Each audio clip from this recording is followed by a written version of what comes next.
billionaire female CEO. I waited at the Civil Affairs Bureau from morning until closing time. However, I, who promised to register our marriage with him, did not appear. He reacted late. Finally realizing something was wrong, he hurriedly took out his phone to call me, but all he got in response was a busy signal. So he opened his social media app and tried to send me a message. As soon as he sent it, a red exclamation mark appeared. That was when he remembered. We had an agreement back then. After I proposed to him 99 times, he would appear at the door of the Civil Affairs Bureau on the 100th time.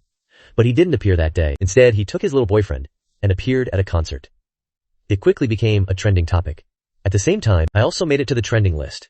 Because I stood at the Civil Affairs Bureau for the 100th time, everyone was guessing who exactly was the never-seen partner and also guessing how long it would be before I made the 101st proposal. The Civil Affairs Bureau's closing bell had long since rung that day. I turned off my phone and sat silently on the side of the road for a long time by myself. I was originally waiting for a ride-hailing service, but the car never came. Instead, I received a call from Su Won King. As soon as the call connected, her cold, biting voice came from the other end. "It's so late. Why aren't you home yet?" As my fiancé, staying out all night without even saying a word. "Did you ever think about my feelings?" Immediately after, she followed up by asking where exactly I am right now. Facing her interrogation, I remained silent. If it were in the past, I would have definitely bowed my head and conceded immediately. But now, I was too lazy to defend myself. Seeing that I hadn't responded for a while, Su Won King's voice started to grow annoyed. "Shen Yu, did you suddenly become mute?" At the entrance of the Civil Affairs Bureau, I finally slowly spat out these words. Su Won King on the other end of the line was clearly stunned. It seemed as if she had suddenly remembered the promise she once made to me. But on this very day, the day that should have been the 100th proposal, she had accompanied Ji Yu Jingchen to a concert instead. After a brief silence, her tone softened slightly. "Wait there. I'll drive over to pick you up." After hanging up, I canceled the car order. This wasn't because I still had expectations for her, but because the weather suddenly changed. Large flakes of snow fell without any warning. I stood on the side of the road, shivering all over. What was worse was that my phone battery was draining rapidly due to the drop in temperature. It shut down completely after just 3 hours. From beginning to end, Su Won King never appeared, and before my phone died, I, unintentionally, saw Ji Yu Jingchen's new social media post. The photo was a selfie of him and Su Won King. In the photo, only half of Su Won King's side profile was visible. The two stood side by side next to a car. The caption read, "If flowers fall in the snow, then this life is considered growing old together." Looking at the darkened phone screen, I actually laughed. A laugh of complete relief. On the day of the 100th proposal agreement, she chose to accompany Ji Yu Jingchen to a concert. I waited for her in the snow all night. But she didn't even show up. I suddenly realized that I had wasted 5 of my best years waiting for her to say I do. In the end, this sincerity in her eyes was ultimately just a bunch of meaningless words. Writing Su Won King, I am not waiting anymore. The cold wind was biting. I didn't return to that home full of waiting. Instead, dragging my frozen body, I walked for 2 full hours before reaching the nearest hotel. That night, Su Won King didn't send me a single message and didn't even make a single call. Early the next morning, I went straight to the company. On the desk, I had already placed the resignation agreement I prepared in advance. You must know that Su Won King is the founder of this company, and I was just an ordinary business employee. From the very beginning, when she had nothing and was starting up, I had been working by her side, fighting for her. But even so, my existence to her was still insignificant. Even if I suddenly disappeared, she probably wouldn't notice a thing. Just as I was holding the pen and was about to sign the final signature on the resignation agreement, Su Won King suddenly appeared behind me. I met her gaze with a calm expression on my face and calmly switched my computer screen. She stared at my actions. Her tone was still aggressive. "What are you writing?" "Nothing much. Just some business contract documents," I answered calmly. She frowned. Seeming not to notice anything unusual, she immediately turned around and walked toward the office. At the same time, she threw back, "Shen Yu, come with me for a moment." The moment I followed Su Won King away from my desk, the surrounding colleagues immediately erupted, whispering to each other, "It's over, it's over. Shen Yu is going to be scolded by the CEO again." They all thought Ji Yu Jingchen was the rightful person by Su Won King's side. But no one knew that I was the one who was her fiancé in name. Once inside the office, Su Won King frowned and looked at me. Her tone was a bit impatient. "So I didn't come to pick you up. Is it necessary to be so angry? You didn't even come home."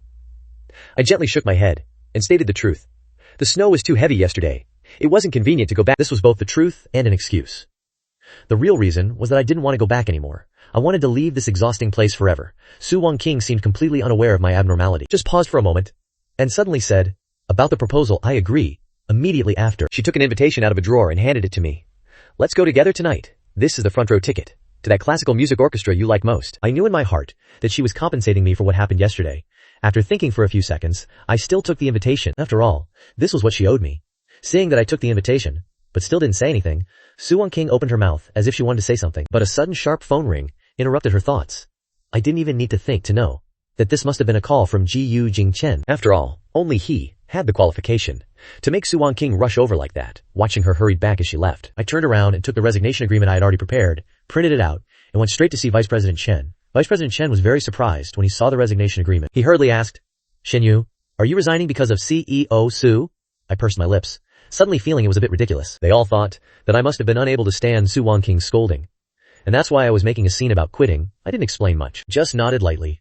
Vice President Chen sighed, and finally signed his agreement on the resignation letter. As I stepped out of Vice President Chen's office, I ran into Su King and Jiyu Jingchen head-on. The whole city assumed that Jiyu Jingchen was Su King's real boyfriend. Su King frowned when she saw me, and said, "Shen Yu, if there's any work problem, report it later." After finishing, she walked straight past me with Jiyu Jingchen. When Jiyu Jingchen passed me, his eyes were still full of warning. I ignored them, and just as agreed, arrived at the concert venue on time that evening. The music hall was packed. Only Su King's seat was empty. In the past, every time she invited me to such a place, I would wait until she arrived before entering. But now, I wouldn't wait anymore. I walked into the venue alone to enjoy it. Even until the concert ended, Su King didn't appear. But I wasn't angry at all. 5 years had already been wasted. There was no need to dwell on this lingering attachment anymore. As for that resignation agreement, whether she knew about it or not, would not change my resolve to leave. After listening to the concert, I didn't go straight home. Instead, I took a walk on the Bund. Large displays suddenly erupted in the sky. Splendid fireworks. But this magnificent sight didn't stir any ripples in my heart. At this time, my phone started ringing incessantly. When I picked it up, I realized it wasn't a message from Su King, but a news notification. It said she celebrated her little boyfriend, Jiyu Jingchen's birthday, by renting the whole sky to set off fireworks, which had already spread through the whole city. It wasn't until dawn that I slowly made my way home. As soon as I opened the door, I saw the living room lights were on. Su King was sleeping soundly on the sofa. Was she waiting for me? Being together for 5 years, it was always her who drank heavily outside. And I, afraid she would have an accident, always made countless calls to contact her, and also, fearing the alcohol would hurt her stomach, always prepared hangover tea at home. But Su King had said countless times that she didn't like me doing these things. The reason was that it made her feel like she was getting old. My thoughts drifted away. Perhaps hearing the door open, Su King jolted from the sofa in surprise. The moment she saw me, she immediately rushed over, her voice filled with tears. "Where have you been? Why didn't you answer my calls?" I paused for a moment, and when I took out my phone I realized it had shut down automatically due to a dead battery long ago. My phone was frozen and broken by the snow yesterday. The battery drained very quickly. "I didn't receive your calls." Hearing me mention the snow, Su King finally remembered what happened at the Civil Affairs Bureau that day. A rare look of guilt appeared on her face. She pursed her lips, and with a somewhat awkward expression, took a box out of her bag and handed it to me. I subconsciously took it and opened it. Inside lay a diamond ring quietly. The moment I saw the diamond ring, I suddenly froze. Once upon a time, I looked forward countless times to Su King appearing at the Civil Affairs Bureau herself and extending her hand for me to put the diamond ring on her finger. But those were things of the past. Now there was not a single ripple in my heart. I calmly closed the box and threw it casually on the table nearby, only saying a faint "thank you." Su King looked at me with her beautiful eyebrows tightly knitted. She seemed completely unable to understand my excessively polite attitude at this moment. "What's wrong with you?" I looked at her with some surprise and instantly understood.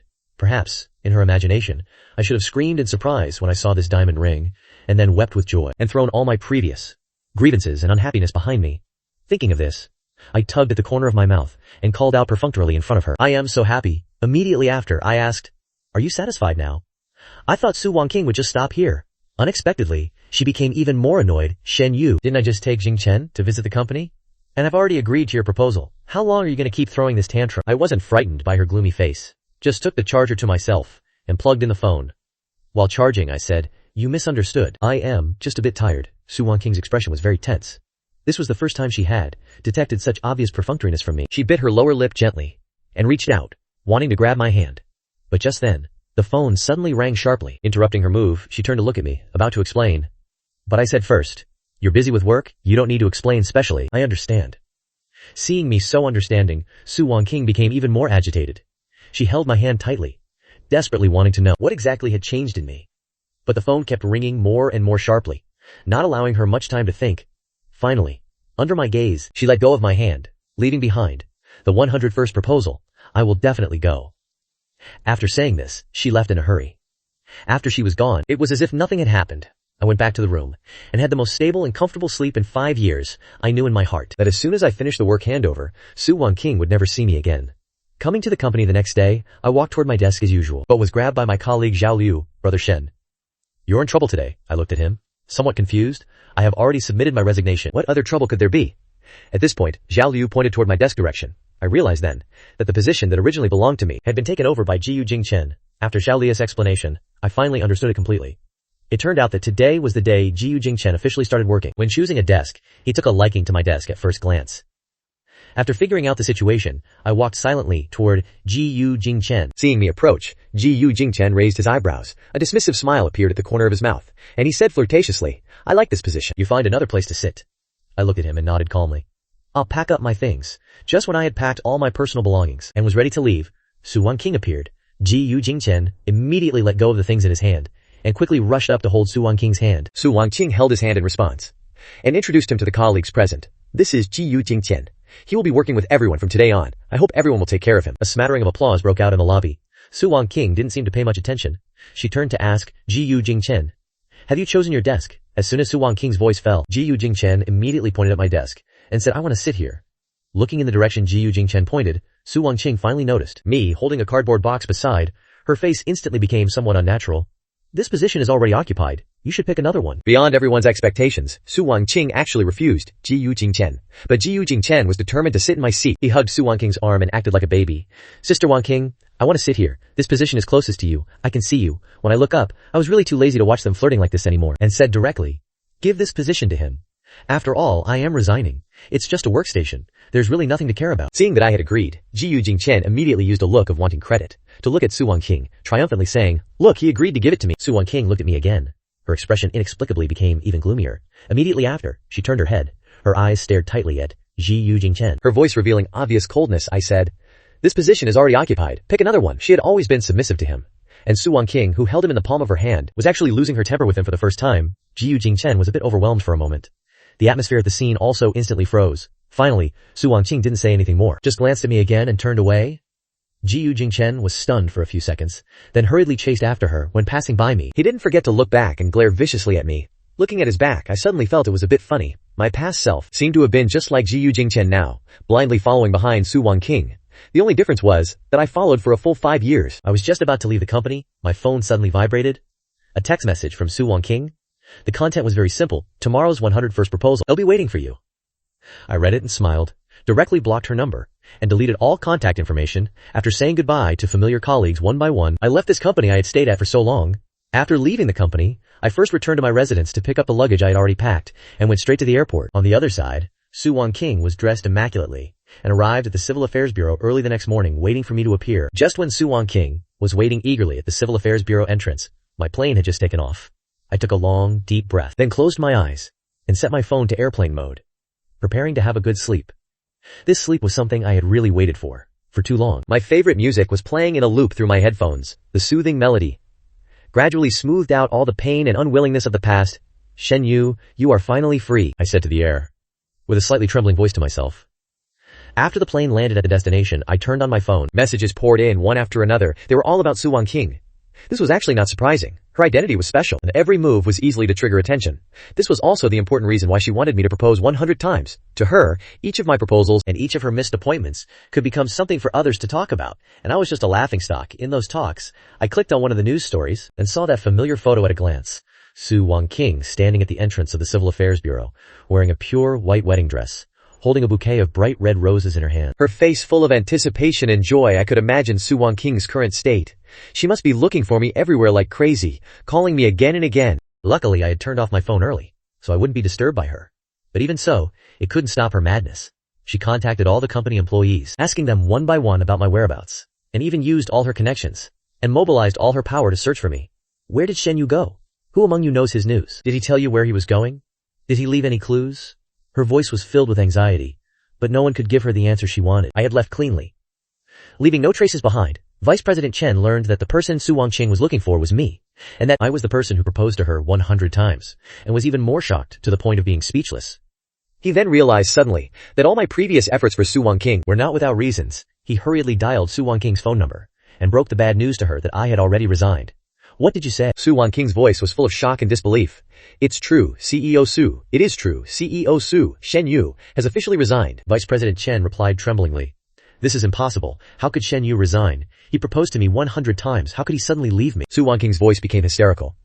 "You must be lying to me. He wouldn't leave me. Absolutely not." "CEO Su, I am not lying to you. I personally handled the resignation paperwork. He has really left. Vice President Chen's voice was full of helplessness. I don't believe it, Su Wangking roared. He wouldn't leave me. I have to go find him. I must bring him back. A bang sound came from the other end of the phone, as if a phone had been thrown onto the floor. Followed by a dial tone, Vice President Chen held the phone, stunned in place, his heart filled with unease. Su Wangking had not yet fully accepted the fact of my sudden departure, when Ji Yujing Chen suddenly appeared. He was dressed like a handsome groom, walking straight to the entrance of the Civil Affairs Bureau. Wangking, I've come for you, his voice said softly, carrying a deliberately crafted tenderness. Ji Yujing Chen walked up to Su Wangking and handed her a note with the word proposal written on it, saying affectionately, Wangking, I heard you've been waiting here all day. I know you're feeling distressed, so I've come to keep you company. As long as you nod in agreement, we can go get our marriage certificate right now. He looked at Su Wangking with eyes full of anticipation, waiting for her response. But Su Wangking acted as if she didn't see him, her eyes hollow, and spat out a single word emotionlessly. Scram. The disgust and anger in her voice were almost overflowing. The smile on Ji Yujing Chen's face froze instantly. He hadn't expected Su Wangking to treat him this way at all. He had assumed he would be the victor in this relationship. But reality had dealt him a harsh blow. Ji Yujing Chen looked at Su Wangking in disbelief. He didn't understand why he had racked his brains to pursue her, and was willing to do anything for her. Yet he could never win her heart, while I, a man she deemed worthless, could make Su Wangking miss me so deeply. Wangking, why are you treating me like this? I like you so much. I am willing to do anything for you. Am I really not even worth as much as that? Shen Yu, Ji Yujing Chen's voice was full of grievance. Su Wangking's words were even more cold and heartless. I'll say it again. Get out! She pushed Ji Yujing Chen away violently and turned to walk away, leaving Ji Yujing Chen all alone, standing blankly in the same spot. Ji Yujing Chen watched her back, tears streaming down uncontrollably. He finally understood that things between him and Su Wangking were truly over. And at this time, I was far away in a foreign land, immersed in freedom and tranquility, enjoying long-lost comfort. Because of my departure, after Su Wangking returned home, she locked herself in her room, refusing to eat or drink, crying herself to sleep every day. She couldn't believe, and even less could she accept, the fact that I had left. She could only keep reminiscing about every bit of our time together. Those details she once ignored had now become incredibly precious. The home-cooked meals I made for her, the various troublesome matters I handled for her, each of my marriage proposals, even the times I shivered in the cold. These memories were like sharp knives, repeatedly cutting into her heart, leaving her in unbearable agony. She finally realized how precious my love for her was, but she had personally destroyed it completely. Now that I was gone, she could never find me again. She began to experience frantic regret, wanting to make amends, only to find that it was already too late. She sent me message after message, the content ranging from initial accusations to later apologies, and finally to desperate pleas. But all the messages sank into the sea. Without any response, I traveled around the world, deliberately isolating myself from everything that once was. A month later, I prepared to set off for Country A, where my family was waiting for me. When the plane landed at the airport in Country A, my heart finally felt completely at ease. I dragged my luggage out of the airport lobby and saw at a glance in the crowd that familiar figure, my sister, Shen Yu. My sister's voice was filled with surprise and excitement as she walked quickly toward me. Sister! I stepped forward and hugged her, my eyes reddening. She patted my back, her eyes full of doting. You finally returned, Shen Yu. Let's go home. On the way home, my sister chatted about family matters while driving. Nothing more than our parents' health, and trivial things back home, I answered distractedly, my mind still tangled with the mess back in the country. By the way, after you left, Su Wangking caused quite a stir. My sister suddenly spoke up, breaking the silence in the car. Su Wangking? I frowned. That name was the last thing I wanted to hear. I heard she was looking for you everywhere and ended up in the news, saying she was waiting for you to propose at the Civil Affairs Bureau every day, waiting for your return. My sister's tone was mocking, yet somewhat amused. But she only kept at it for a month before things went quiet. I found it laughable just hearing it, and sneered. She can do whatever she likes. It has nothing to do with me. You were right to leave. Staying with her would drive anyone crazy sooner or later. My sister agreed, and then asked how long I planned to stay this time. I am not leaving. I am settling down here, I said softly, gazing at the scenery rushing by outside the window. My sister was stunned for a moment, then beamed. That's great. Mom and Dad miss you too. Now the family can be together again. Over the next few days, I was immersed in the joy of reuniting with my family.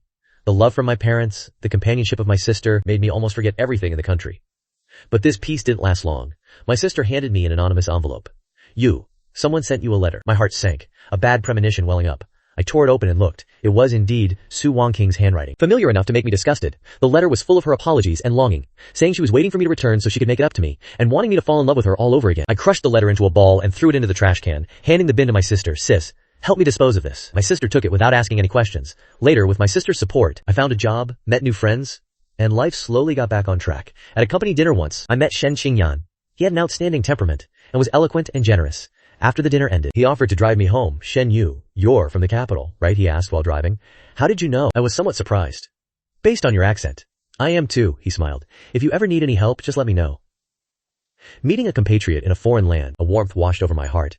I thanked him softly. From then on, we were in contact more often, eating together, watching movies, and going shopping. I was too lazy to think about whether this counted as dating. I just felt exceptionally at peace when with him. I slowly discovered that Shen Qingyan wasn't just good looking on the outside, but also mature and steady on the inside, making me feel incredibly secure. A month later, he confessed to me, "Shen Yu, be my boyfriend." I hesitated a bit, having just ended a terrible relationship, and worried about whether he would mind my past. "I know what you're worried about, I don't care." He held my hand, his gaze firm. "I love you. Just because you are Shen Yu, the one and only you."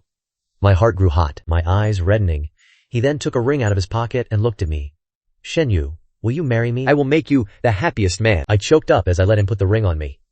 He stood up and hugged me tightly. At that moment, happiness filled my heart. Half a year later, we held our wedding. The scene was warm and grand. My parents and sister were all there to witness my happiness. Life after marriage was sweet and wonderful, and not long after, we had a daughter. In the blink of an eye, 5 years passed. Because my parents were getting older, they wanted to return to their roots, so Shen Qingyan and I decided to bring our daughter back to settle in the country. "Are you really sure about this? We might run into trouble back there." Shen Qingyan was a little worried. "Mom and Dad want to go home, and the child should go back to see the place too." I squeezed his hand. He leaned gently on my shoulder. "I will always support you." After returning to the country, we bought a big house, brought my parents over, and the life of our family of 5 was lively and warm. Until one afternoon, my sister suddenly said to me, "Shen Yu, someone wants to see you." I was puzzled. "You'll know when you see them." My sister smiled mysteriously. I followed her to the living room and saw that familiar figure at a glance. Su King. She walked towards me excitedly, calling out, "Shen Yu, I've finally found you." So many years had passed that I had almost forgotten her existence, and her appearance filled me with loathing. Just as I was about to lash out, Shen Qingyan immediately stood in front of me, asking guardedly, "Who are you?" "I am Su King, Shen Yu's girlfriend," she said righteously. Shen Qingyan looked at me, and I said coldly, "Don't listen to her, she's just an irrelevant person." Immediately, I looked at Su King. "We have nothing to do with each other anymore. Leave." "Shen Yu, it was my fault in the past. I've been reflecting for these 5 years." She looked affectionate. "Give me another chance, I will make up for the debt I owe you." "Su King, have you had enough?" I was completely furious. "We ended long ago. Why must you keep pestering me? I really love you." "Shen Yu," she cried out. "You can't marry someone else. You can only be mine. Enough." Shen Qingyan pushed her away, his gaze sharp. "What qualification do you have to talk about love? You hurt him so deeply, and now you have the nerve to ask to get back together. Who are you?" Su King glared at him. "I am his wife." Shen Qingyan put his arm around my shoulder, asserting ownership. "We have long since been married. Leave immediately, and stop disturbing our lives. Wife, let's go. Don't pay attention to her." I said softly, "Okay." Shen Qingyan held my hand gently, and we turned to leave. Su King's cries behind us were gradually scattered by the wind. Returning to the room, he held me gently. "It's okay now. Thank you, Qingyan. I was full of gratitude, silly. We're a family." He kissed my forehead. "From now on, I will always protect you. I won't let her disturb us again." I hugged him back tightly, feeling his warmth. From then on, Su King never appeared again. Our lives returned to calm. Our family of 5 lived happily together. I was immensely grateful for the choice I made back then, to leave the person who brought me pain and met Shen Qingyan, finding true happiness. My time abroad helped me grow and also made me understand that true love is sincerity and cherishing, while those past events were nothing more than distant clouds and smoke.